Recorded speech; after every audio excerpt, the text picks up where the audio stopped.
In this video, we're going to talk about how to maximize weight loss using cardio. Coming right up. 3, 2, 1. Here we go!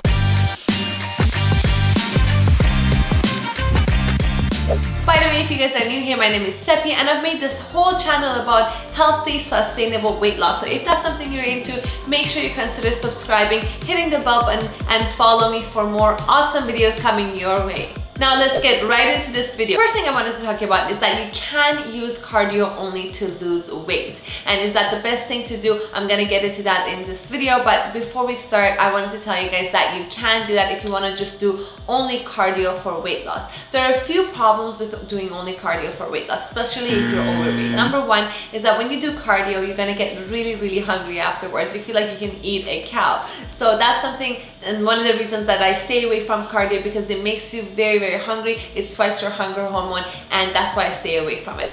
Number two is that if you're overweight, it's going to be hard on your joint. If you're running cardio, doing stairs masters, you don't have an aligned, balanced body, and you're putting a lot of pressure on it day in and day out at the gym. You're sweating it out. I know it feels great. You get all of those feel-good hormones, but what you're doing is that you essentially are hurting your joints and muscles probably, and it's going to take a lot for you to recover, and it might cause a lot of damage to your joints. Another thing, and for me the most important thing, is that it won't give you the best body composition that you're looking for. If you're not hitting weight, you're not doing weight training, Pilates, or even dancing, cardio itself, it won't give you the best composition of body, regardless. If you look at a lot of runners, they're very athletic, they can run, they look great, but not as great as somebody who does weight training. They don't have the perfect shape, they're very skinny, the skin kind of sags. So it's not something that you want to really go forward with if your goal is to get the best body composition.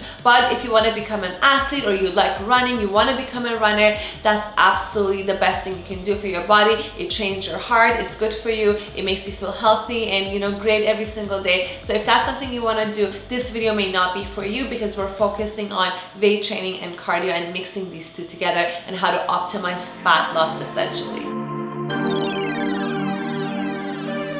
In order to optimize weight loss, you want to combine cardio, weight training, or some kind of a resistance training. Now, the questions that I'm going to address in this video are going to talk about what kind of cardio should we be doing, when should we be doing the cardio, and how should we be doing it. The first thing I wanted to mention about cardio is that you want to make sure that you're not consistent with your cardio. Now, what do I mean by that? I mean, for example, if I wake up every single morning and I do a 20-minute fasted cardio on a treadmill every single day, my body will find a way to get adjusted to that routine. It will adjust my calories, my muscles, my energy, everything to prepare me for that activity, because my body wants me to be energized and feel good while I'm running. It doesn't want to put me in caloric deficit. So your goal is to keep your body guessing when you're doing cardio. You want to be changing it from bike to treadmill, stairs masters, elliptical. You got to be changing everything, and even the timing and everything else, so your body will never get used to that if you want to maximize your weight loss. I personally like sticking to a routine and the machines that I like during my workout, but if I set my goal for weight loss, for example, I will change things up. I will switch between machines. For example, I have a vacation coming up in December, and I want to take you guys and show you how I've been doing my cardio for the past week. So let's go to the gym. Okay, so I'm doing the bike, and I'm gonna do 30 minutes, and it's gonna be steady. I'm keeping my heart rate around 130.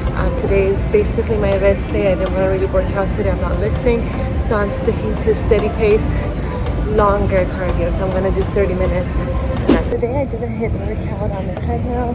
So I did 20 minutes, and I went as fast as I could. So I would do 7.5, and then for about 1 minute, then for 15 to 20 seconds I would run. So I just finished a very slow-paced 40-minute stairs master workout, and I feel good. I sweated a little bit, and I'm ready to do some abs. So I did a shorter cardio today, but I did HIIT, so I did higher, faster intervals, and then rest.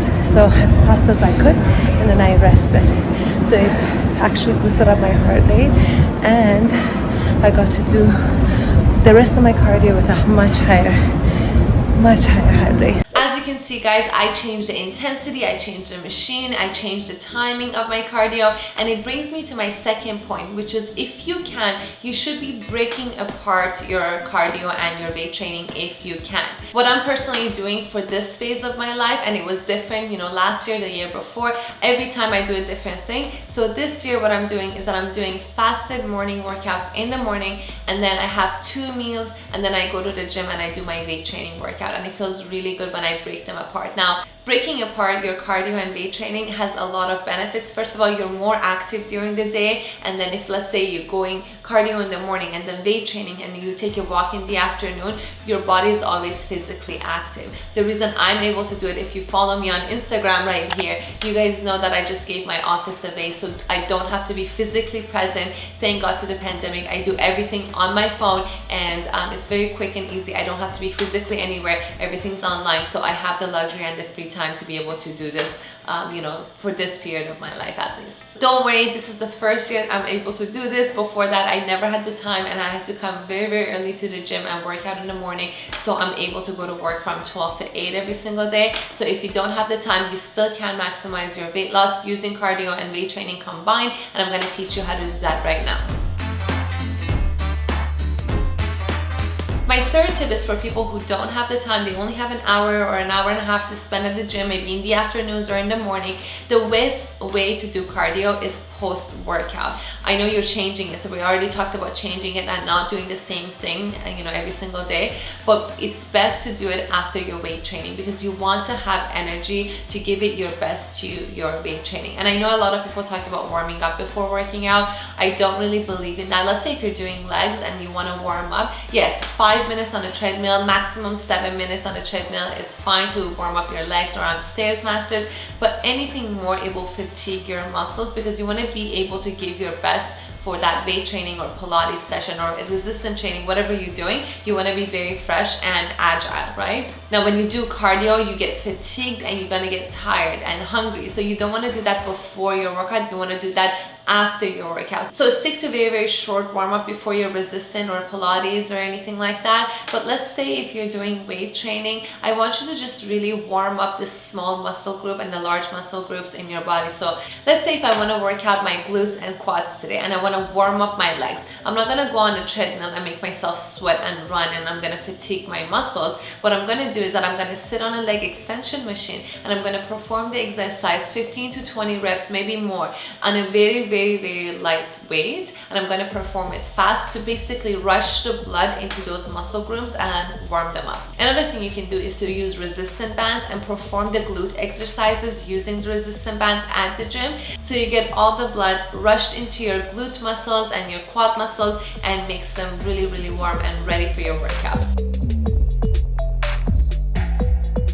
I also wanted to talk about fasted and non-fasted cardio and if it does make a difference. I looked at a few researches online, particularly the one in 2014 that really compared people that are doing fasted cardio and non-fasted cardio, and it found out that there was no significant difference. However, the length of this research was only 4 weeks, and I don't believe in that. For any changes, for any significant changes to be witnessed, you have to follow your diet and your workout for 6 to 8 weeks minimum, and then for 16 weeks to get actually long-lasting results. Therefore, I don't really agree with these researches. They're too short form. 4 weeks is definitely not enough time for them to really conclude anything like that. So I looked a little bit further. So I decided to look at different researchers, bodybuilders, and people with experience. And I noticed that fasted and non-fasted cardio makes a difference for people that are at lower body fat percentages. For men that are about 6 to 8%, and for women 14 to 15%. So if you have about 20 to 25 pounds to lose or more,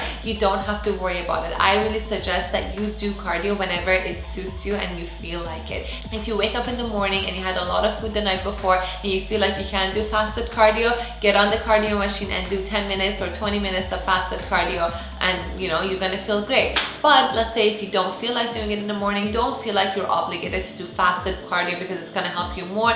As long as you're keeping your body active, you're in caloric deficit, you should be losing weight, no problem. So for the next part of the video, I want to talk about the intensity of the cardio. Do you want to do LISS, which is lower intensity, longer period, or HIIT, which is higher intensity and shorter period? Which one of these is the best for weight loss? If you're already doing resistance training, weight training, your muscles are probably really fatigued. You feel sore most of the week, you're tired, and you're losing weight, you're in caloric deficit. So HIIT workouts are going to be really painful for you.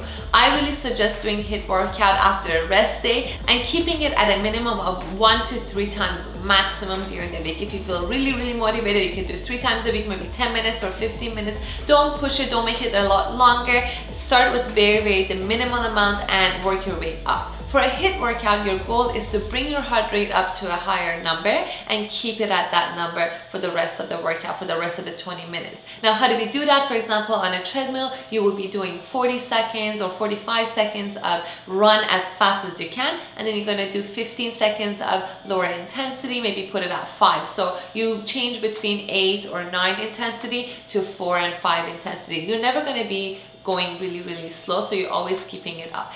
As you can see, you will need a lot of energy to do something like that, so I suggest to stick to it on a rest day or maybe a day after your rest day so you have enough energy to feel that, and you're gonna feel so amazing afterwards. Research has shown when you do HIIT workouts, you're gonna still burning fat during the day, you know, after your workout, so it's really best to do it on a rest day or on a day after your rest day, so you still have enough time to recover your muscles and you feel great, you know, after workout as well. Now the LISS cardio, which was my favorite, and I was able to stick to it for the whole period of my weight loss, and I still do it on a daily basis after my workouts, is because it's very chill. You can just be on a cardio machine, watch something, and just do it. It's very easy. You don't have to think about it. And as long as you're changing your cardio machines and the way you're doing it and the timing and everything else, which I'm going to teach you in a little bit, it's perfect for weight loss, and it does work because you're still sweating. I personally did HIIT workout maybe once or twice maximum per week, and for the rest of the week I did LISS. For LISS, it was something that I did every single day without even thinking about it post-workout.